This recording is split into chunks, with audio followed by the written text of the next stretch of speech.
Hello, everybody. Jason here at Time Warp, and today is going to be a little bit different for the Time Warp live show.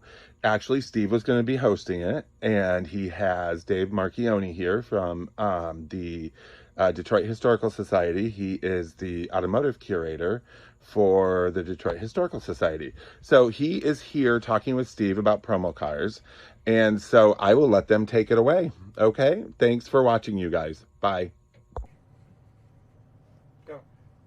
Hello everyone, Steve from Time Warp, here with Dave Marchioni, and we are discussing promo cars today. Well, thanks for having me, Steve. I've been collecting these since I was a kid, so promos are near and dear to my heart, as well as the model kits of that era. When I started working for a toy collector, when I was in my teen years, that was the first thing that I started buying, spending all my money on as a collectible. So I've spent some time with these. And you got them when they were a lot cheaper, too. Yeah, well, like everything, and it's interesting, the difference between some of the die-cast and the promo stuff is that the promos were made not as a forethought for collectors. So they didn't make them specifically for collecting like they did with some of the die-cast in the later years. These were basically made as children's toys and to kind of represent the cars that they had at the dealership. And they are exact reproductions, correct? Yeah, the interesting thing was, particularly here in Metro Detroit, most of the major promotional car manufacturers, AMT, SMP, and Johan, and those guys, they were all local here. So their proximity to the center of the big three allowed them to produce really beautiful scale replicas of the cars. They are beautiful. And they didn't only make the promos, they made actual models as well. Yeah, especially, that basically started with SMP, which then became AMT in the early days. They did some of the craft kits. And the craft kits were essentially the same car as the actual promo, but it came with extra parts. So it was basically them repurposing the same mold. Okay. So they made this mold for the manufacturer for this Cadillac. So using it as an example. So they had this, and then they would repackage that into this kit, and then they would give you all the extra items with it. So you could customize it to your taste. Right. So they came with decal sheets, they came with side pipes, and all these different things that you could add to the car, which, I mean, to my taste, look hideous on a four-door Cadillac, but nonetheless. So it's basically the same kit as a promo. It's basically the same as a promo, but in a kit form. Correct. And as they went later into the 60s, they actually changed it up a little bit. So this one is a craft kit, and it has a flat pan where you can see the motor and everything is molded into it. Mm-hmm. And in a model kit, the whole engine would be a separate assembly. Yeah, so they would make the promos, which came assembled. Yep. They would make the craft kits, which were minimal assembly. Yep. And then they made the model kit, which was all assembly was required. Yeah. And I got to say that until he saw a recent lot that I had picked up, I was not familiar with the craft kit aspect. So that was a bit unnerving for me that I didn't know that. But I had always gone on the assumption that if it had screws in the bottom, it was a promo, and that is not correct. Correct? Well, the early craft kit had, and then the later craft kits to the mid-60s had a plastic plug. So it still had what looked like the screw in it, but they had it looks like that one where they melted on the end, so it basically kind of flares out over the pan. Some of them are melted, some of them were not, but but that's how you can differentiate them sometimes. And of course, they progress as the technology gets better.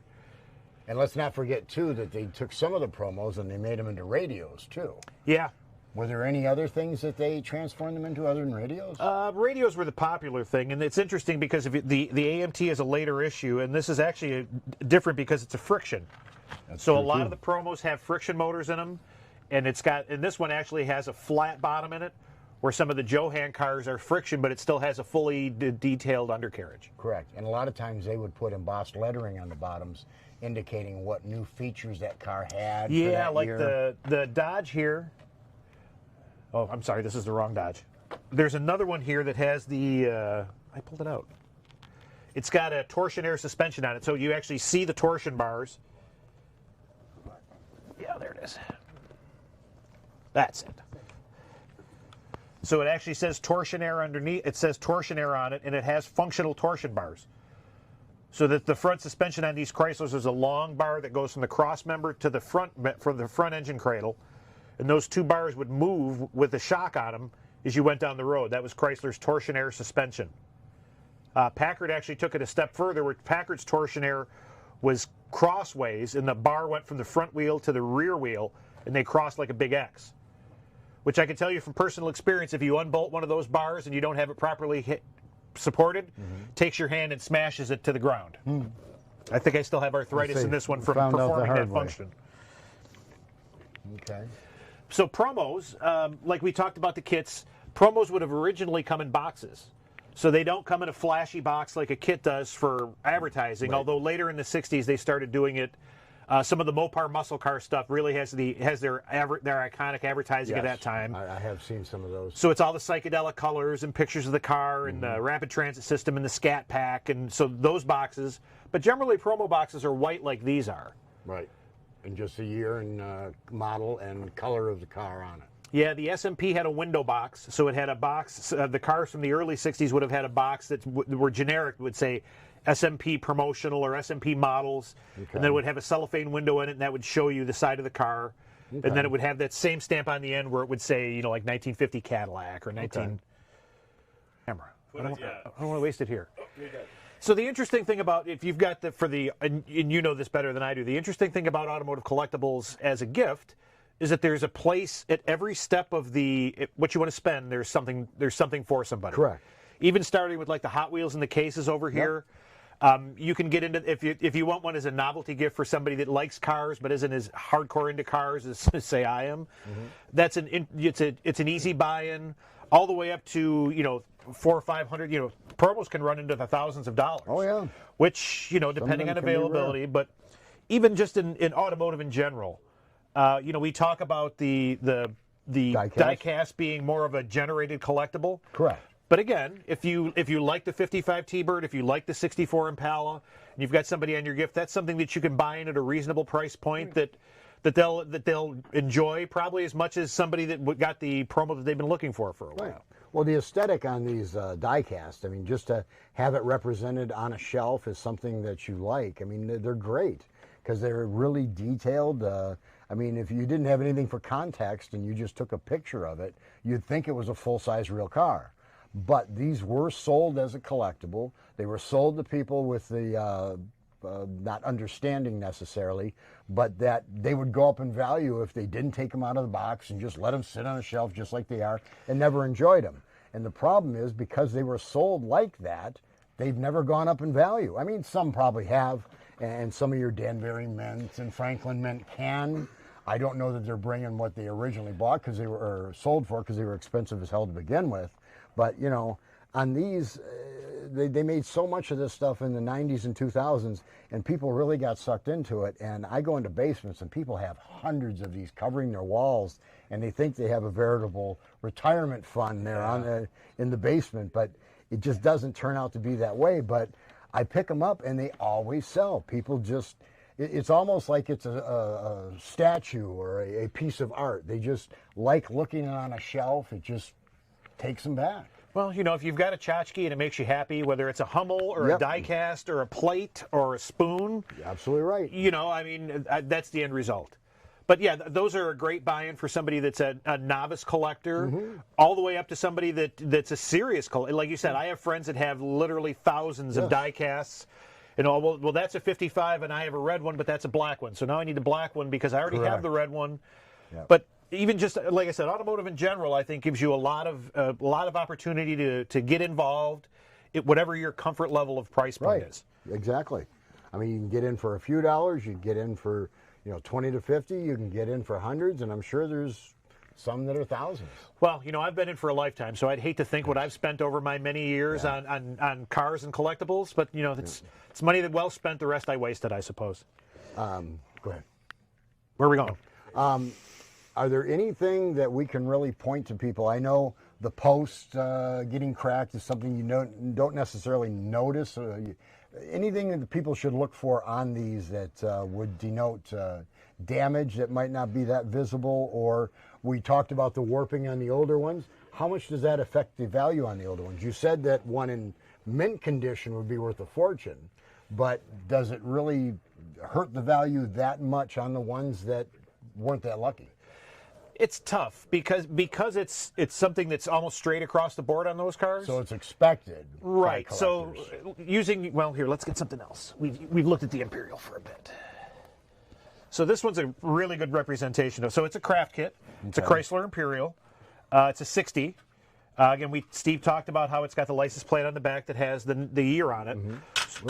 So this is a craft kit, built as a kit instead of a promo. Correct.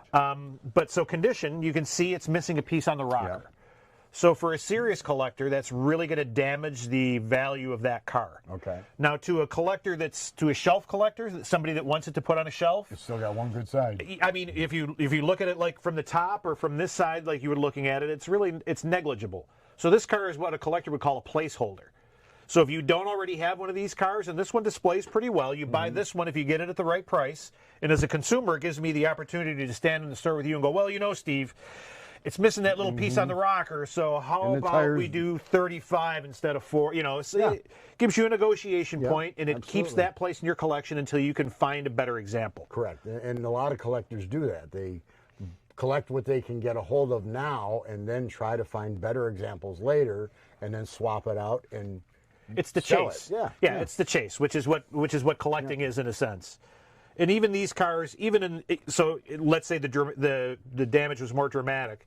If you're a serious collector of them, you like this one's got a nice grille. It's got 4 of the right wheels and tires and hubcaps. The rear bumper's nice. So they're almost worth as much as in parts, like real cars. They're worth almost as much in parts as they are whole. Correct. Because there's some cars that they get stolen and they get more for the parts than they do for the complete car. So this is one of those situations. Yeah, as well. and even like I said, real cars and promo cars really, it's a lot of the same thing correlates.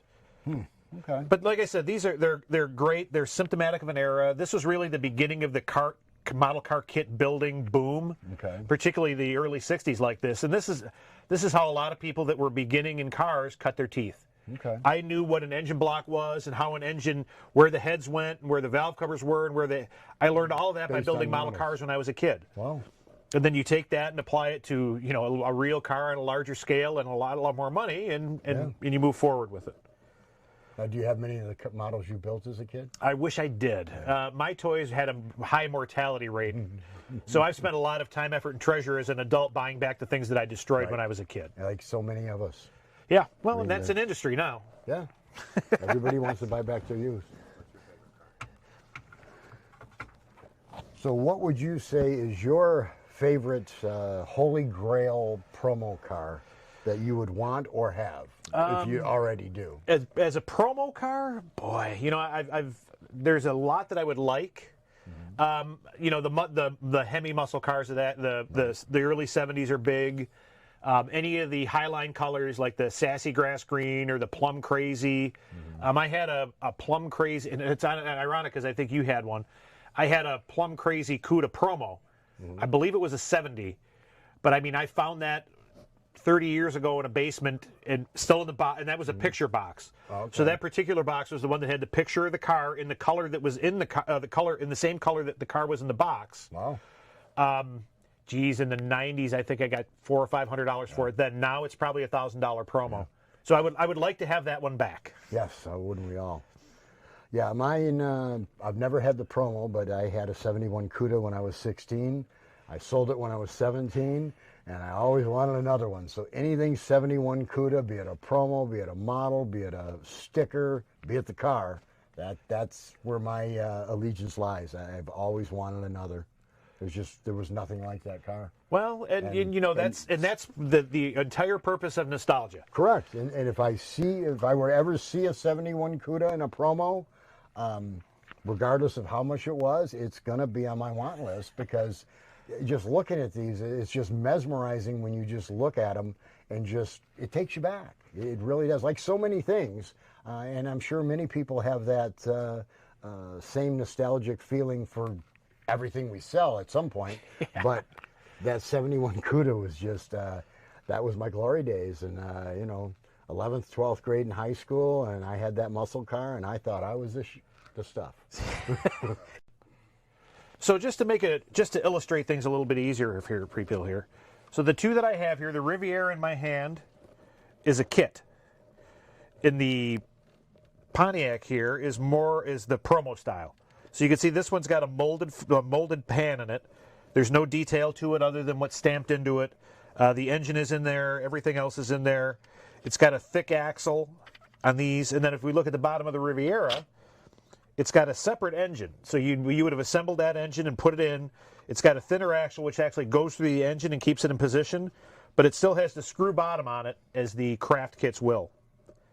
And then, of course, the difference between craft kits and promos, even though it's the same casting, so you could get this Buick Riviera in a promo and you could get it in a craft kit, generally, and not straight across the board. Model too. Yeah, the promo is probably the most expensive of it. Correct. Some of the rarer kits get more expensive, but general as a broad generalization, the promo was probably the most expensive of the two or three versions of it. And that would probably be because it wasn't available to the general public. You had to either, as you stated a moment ago, buy it at the dealership or be awarded it by the dealership. Yeah, there were a bunch of ways to get them. Again, particularly here in Detroit, originally they were kind of a giveaway. That's why they're called promotionals, because it was to promote the new body style or to promote the new car.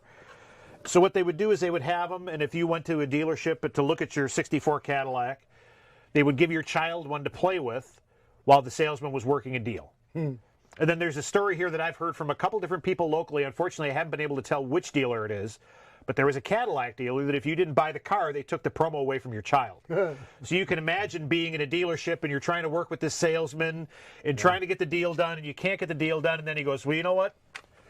Thanks for coming to our dealership today. Now Grab it go. out of his hands. Get and go. And that is the other reason why they are so hard to find in good shape is kids played with them. They weren't considered any kind of a collectible. They weren't marketed as a collectible or rare or anything to save. They were just a promotional toy that was just given out. Yeah, they were basically handouts. They would do that. A lot of the dealerships would sell them in the parts department. So you could go in the parts department and they would have some of these replicas. I've heard from a couple different sources, like the turbine car that they had at the World's Fair in '64, that you could get they would give you the promos there too. Okay. Or if the turbine car made an appearance somewhere, they would send somebody with some of the promos, and if you were lucky enough to know, again, it's a handout, it's a giveaway. It's like keychains today. Yeah, it's trying to generate some interest in the car. A write-off for generating advertising and goodwill. Well, and in the '60s, and particularly in the '60s, it's when the advertising budget was king. Yeah. So they had much more free reign than they do now. There's much more accountability now. So if they wanted to make 1,000 models of this Cadillac to hand out at an event, they kind of ruled the roost with that sort of thing. Well, bear in mind too, even the models that they sold in the stores of these were probably only $2 or $3 at the time. Yeah. So what they would have had into these would have probably been less than $1. Yeah, it's negligible. To hand them out. Yeah, but it's interesting, and it's kind of a window into the automotive industry at that time. And people's psyche. Yeah, yeah.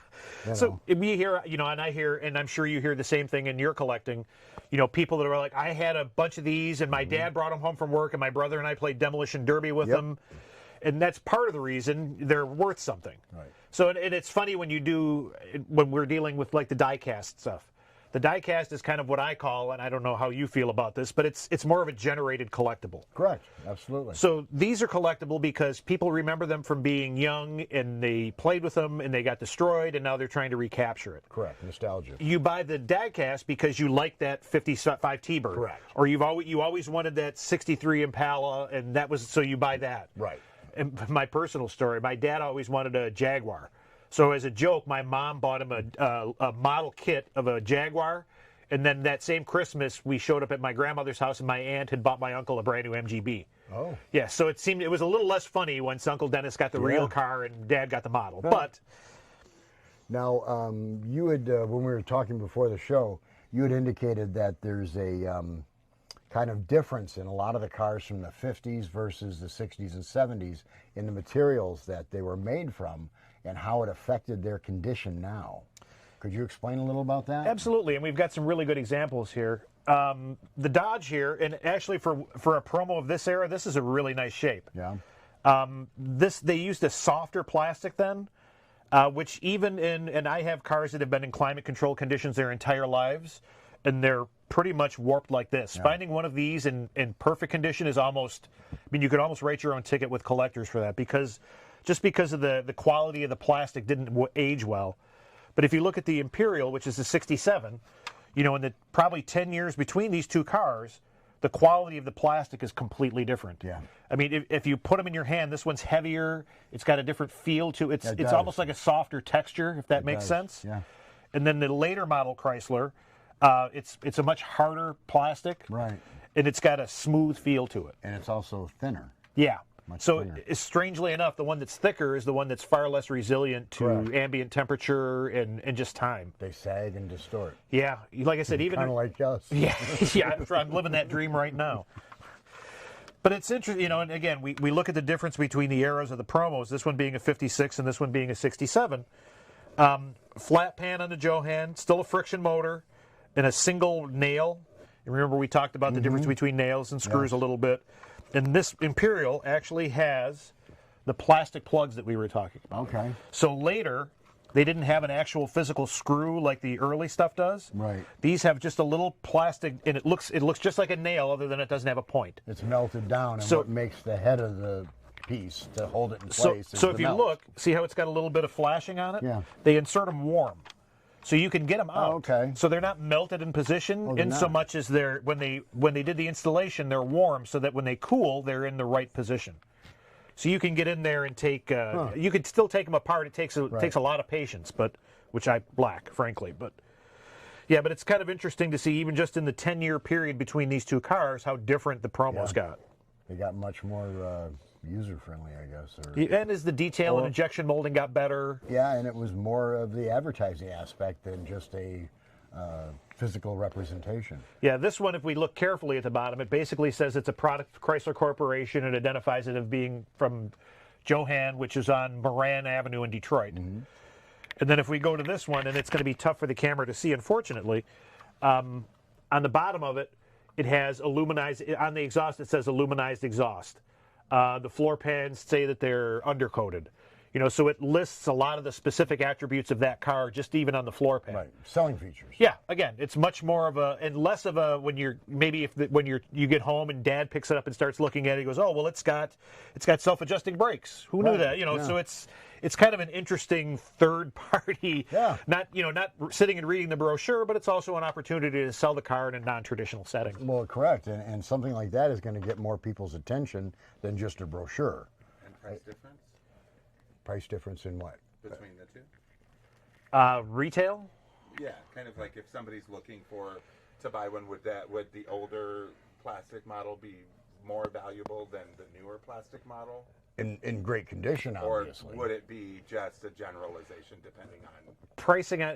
We'll roll it. Well, and you're going to be better at pricing. Well, so pricing on these is all dependent on condition and demand. Right. And model and year. Yeah. And color. Yeah. Even the color of the interior can make it one worth more than one that's identical except for the color of the interior and the color of the plastic. These usually aren't painted either. This is usually molded plastic in the color that it is. Yeah, generally. So I'm sure some colors are a lot rarer to find, but I know some of the interior colors can actually boost the price considerably on a car. And you got to remember too, a lot of these kind of 50s classics, these are not as desirable and as nostalgic in people's eyes as what they remember. A lot of the people that are looking for this stuff now, they're more familiar with the 60s and 70s, whereas the 50s are starting to be a little less collected and less desirable, I'm assuming. I mean, this is just... Well, and we see that in real cars too. Yeah. You know, so they're in car collecting and in promo collecting and in antique collecting. Correct. You know, we've talked about before, 25 years ago, China. Now you can't give China away. So in these cars, China is in porcelain. yes. Like the Imperial, it's a great car. It's a rare one, and it's in turbine bronze, which is a really desirable color. But it's not so this same car, if it were the Charger or the Challenger or the E-bodies of that era, GTX, it would be Cuda, three times. Challenger. It would be worth three times this, because people, although there are always people that are completionists. They have to have one of each. Right. But most people feel nostalgic for is the muscle car rather than what was probably either a bank president's or your grandparents. What they wanted. Yeah. There were much. It's different, and that's why the convertible, like the is that an Ambassador? Oh yeah, Rambler Ambassador, not a particularly desirable car as a car. Correct. Ironically, much more desirable as a promo because they didn't make a whole lot of them. And this one's interesting because you talked about interior colors. This one's got the interior molded in a different color than the body, Correct. Which is also rarer in promos because for production, it requires a second step. Okay. So, instead of just molding all of the ambassador promos in this color, now you've got to do, in addition to doing the 5 or 6 colors the car actually came in, which they tried to do, it's got the interior in a different color, so that's another step in the process. Right. More cost. Right, and negligible at the time of building it. So, did AMC care that they were going to make 50 of these with a different interior color? Not so much. It's a giveaway. So as long as you're holding it and it's a realistic representation of what they're selling, they're less concerned about whether or not it's got the rally pack and the gauges and a different color interior rather than all being the same color. Right. And it's back to, the whole thing with, for decades, I've seen people trying to sell things that were miniatures of items, just getting out of the whole realm of cars. But they always call them salesman samples. Yeah. And they aren't. I mean, those little cast iron stoves and stuff. And the thing of it is with these, and I've always heard that a salesman sample is an exact miniature of, proportionally in every aspect. And these are. I mean, these are exact miniatures proportionate to the original cars built. And the other thing is, most people may or may not realize is, usually on the back end will be the year of the car, which is always something you can reference real quick. Just looking at the back end, the year of the model that you're looking at is usually on there. Yeah, and it's like any sort of collectible. There's also a broad range of it. So the Chrysler is what the Chrysler is because that's as close to perfect as you can get for one of those. Yeah. So I had. So part of the reason that we asked Dave here to go over this with us is that you are. I am the Automotive and Industrial Curator for the Detroit Historical Society. Which I gotta say would be most people's dream jobs, but it is certainly his dream job. He gets to work with and handle and move and clean and everything for the Detroit Historical Society's automotive collection, which includes prototype cars. What are some of the truly wonderful gems that you have that are one-ofs there? In our collection, and we have, depending on with automobiles, we have around 70. If you include sleighs, wagons, and carts, we're over 100. We've got a Chrysler turbine car, which is why the turbine car came up. It's one of my favorites. We've got the Cougar 2 and Cobra 2 prototype cars, which Ford built on Shelby Cobra chassis. I've got a Stout Scarab, they made 6 of those. And I've actually got an additional prototype of the Stout Scarab, which is a 1 of 1. Wow. But in my, I'm a lifetime car guy, as we've discussed. In my baby book, for my second birthday, my mother wrote, "Seems to enjoy anything with wheels." In 50, 100 years later, not much has changed. So I feel very fortunate to have the job I had. I was a crew chief in professional racing for a lot of years. So everything that I've done has been automotive centric because it's what I love. So those have all been jobs. They've required me to go and work hard and pay attention. But when you like it, it makes it that much better. So I feel very fortunate to do what I do. Hey, when you got that job, you're the one person I know in my life. I went to school with a lot of people that went to school for different things and never got anything even close to what they wanted to do or were trained for. But you got your dream job, and that is so envious. But in addition to the car collection that they have and that you curate, one of the cool things is getting to the promo cars and the fact that so many of these companies were local to the auto industry and they worked hand in hand. They have been sending for decades the promo cars that they produced to the Detroit Historical Society for posterity's sake, correct? Yeah, we had a relationship with those companies, particularly during the boom in the 60s. So, like we talked about, they started in the 50s, and then they petered out a little bit in the 70s, and then obviously they had another run in the 80s. But during the real boom time for them, yeah, they would ship us one of everything. So a lot of the promos that are in our collection, which is roughly 1,500 cars, a lot of them are what we call unissued. So it never went to a store and then went to a person and then came to the museum. It came straight from production to the museum. So in a lot of these, we don't have a lot of examples of boxes of this era today, but the window boxes that we talked about or the photo boxes, I've got a lot of those that are in unissued condition, which are the box for the CUDA that we were talking about can be worth $200 or $300 itself. Right. for just the picture box. That's incredible. And is there any chance that at some point in the future that the public may see the Detroit Historical Society's promo collection?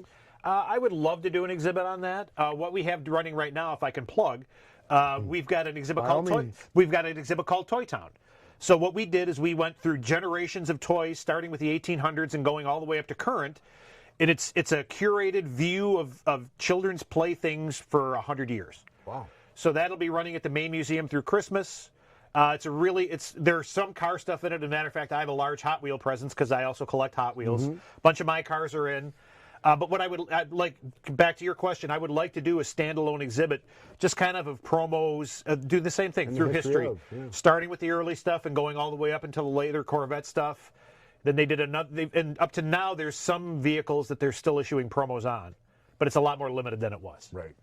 Now, you have allowed us to come into where a lot of these things are stored and kept, and I remember him pulling back curtains, and there were just walls like 20 foot tall of stacks of promo cars, all in the boxes with the year, color, and model on the end of the box. But a lot of people probably aren't familiar with the Detroit Historical Society. They don't know the sheer volume of things that are Detroit history that you have there. Can you just give us a quick rundown of what the Detroit Historical Society is and how it maintains and sustains, and just an idea? Sure. Well, we're a centennial museum. We enjoyed our 100th anniversary a couple of years ago. Okay. And we've been collecting actively since 1924. Okay. As time has gone on, we've narrowed down our window of curation, meaning what we take in now has to directly tell the story in Detroit. So whereas early on they would take art pieces, like sculpture and statues and things that were just from the wealthy families of Detroit that would just leave this stuff. Yeah. So I have this beautiful statue, I would like to give it to you, and they would take it. And it has no collection to Detroit other than it was owned by somebody that lived in Detroit or worked in Detroit or was, made their lifetime in Detroit. What we do now is try and do a much more curated view. How does this relate to the history of Detroit? Does this help us tell the Detroit story? How does this relate to our historical timeline? That said, a museum displays between 7 and 10% of what they own. Our collections building is about 275,000 artifacts. And that's ranging from stone hatchets that they found when they were digging their basement for the Renaissance Center, up until like when Murray's Auto Parts, our local auto parts chain, closed. We got crew uniforms and signage. I just got a bunch of stuff from the NFL draft that was here in the spring, in the fall. So I've got a bunch of signage from it. So what we have to do, and it's funny because you speak in history terms. When they brought all that stuff in, I went, I don't have room for this. I don't know. But then you think about that as an event in Detroit. It was the largest NFL draft that had been held up until that point. And if we look back 100 years to when they were doing the Grand Army of the Republic reunions in Detroit, it's basically this. So I've got ribbons from the 20s that were when they would hold the Grand Army of the Republic, which was basically a VFW for Civil War survivors. Correct. So we have those buttons and pins from when they would hold the musters in Detroit. 100 years ago, somebody went, you know what, this is pretty cool. I need to save this. And I need to remove the fact that I don't watch a lot of football to think, this was a big event in Detroit. 100 years from now, people will probably be interested in this. So we have to have some of these pieces in our collection. Wow. And so that's kind of the broad scope of our collecting. And it's by no means based on what you keep as value or even rarity. It's based on just Detroit history. Yes, and some of the things that are really pedestrian, in 25 or 30, you think about how many, there was a time, going back to what we were talking about, when you could buy these all over tables at garage sales for a couple bucks a piece. Yeah. Now, because it wasn't manufactured as a collectible, there is a market for it. Correct. History is kind of the same thing. Sometimes the things that you see a lot of, it's because there's a public frame of reference that this was important. So that's when you need to kind of sift through and pick the things that you feel are culturally important or important to an event. Correct.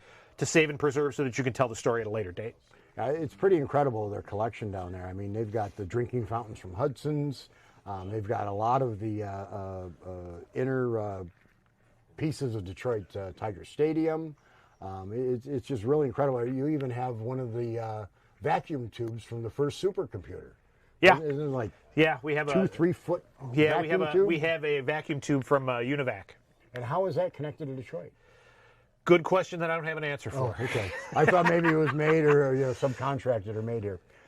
But thanks for coming in today. I just wanted to give people a little bit of knowledge on this. And like I said, I just found out about the craft cars myself in the last couple months, thanks to Dave and a couple questions I had for him. So I have to say that I learned a lot, and I hope people did. And it's always great to see you. Always a pleasure. Like I said, I'm always excited when I get a call from you that you got something new. I always have to stop down and see what's new and exciting in the store.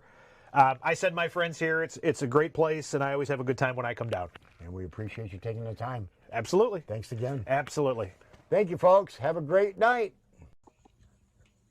Hey, you guys, I hope you enjoyed the show. We hope you enjoyed it and learned so many new things with Steve and Dave. And I hope you still watched it, even though we weren't in it, because we know that's the only reason you watch us. But anyways, so, this is going to be airing today. Tomorrow, Tomorrow, the who next knows? day. We'll see, right? Anyways, thanks a lot, and I'm glad that you enjoyed the show. Go ahead. You can go ahead and watch this video again and again on Facebook. Is this going to be on YouTube? Yes. So it's going to be on YouTube, Instagram as well. And we'd also really appreciate it if you give us a like and a subscribe as well. Yes, please do. And you will see us next week on the show. See you then. Bye, you guys.